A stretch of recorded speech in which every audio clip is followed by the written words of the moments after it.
Assalamualaikum warahmatullahi wabarakatuh. Malam ini kita berjumpa lagi di channelnya Rimba Kelana ya. Saya malam ini akan berbagi pengetahuan atau berbagi ilmu, akan mengajukan pertanyaan ya. Pertanyaannya adalah, hewan apa saja yang bisa merasakan atau bisa melihat makhluk halus?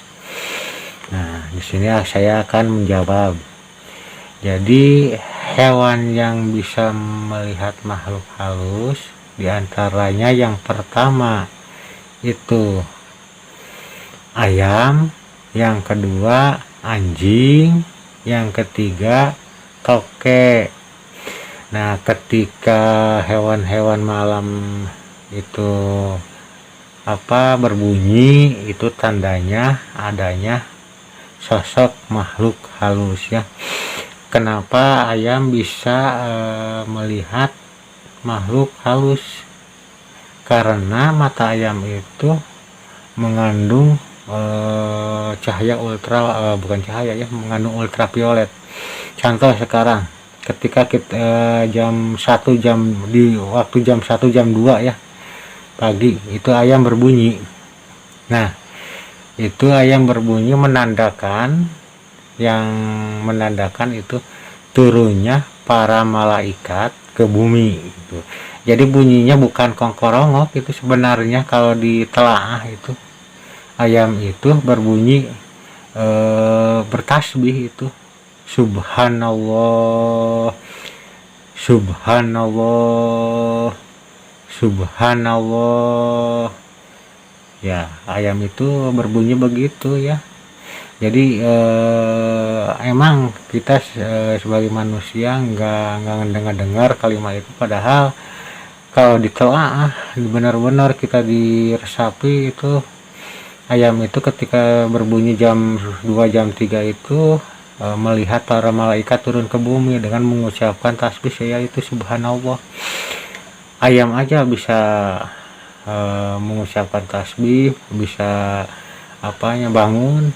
Kita sebagai manusia harus lebih giat daripada seekor ayam gitu. Kita harus bisa lebih giat sholat malam gitu, untuk memohon ampunan, memohon rizki, atau memohon perlindungan kepada Allah Subhanahu wa Ta'ala ya.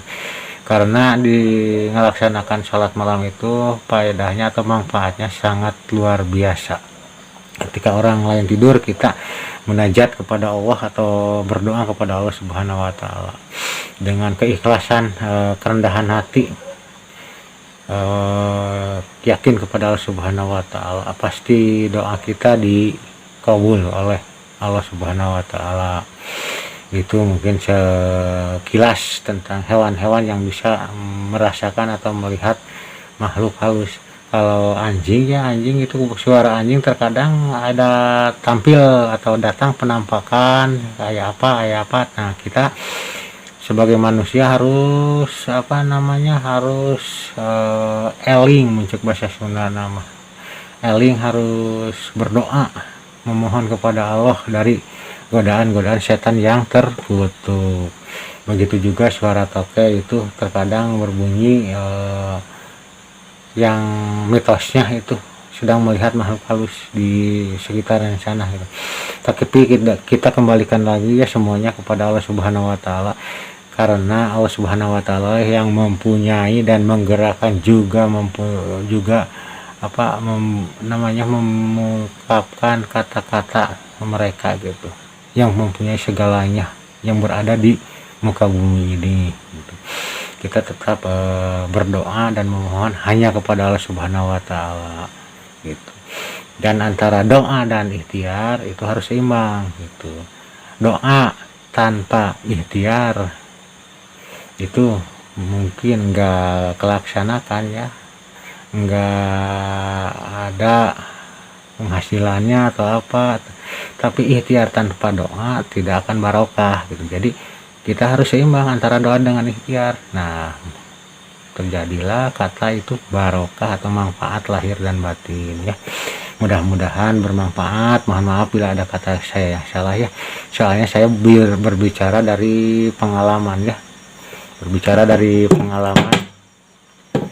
jadi sekali lagi mohon maaf bila ada kata-kata saya yang salah ya. Wabillahi taufiq wal hidayah. Wassalamualaikum warahmatullahi wabarakatuh.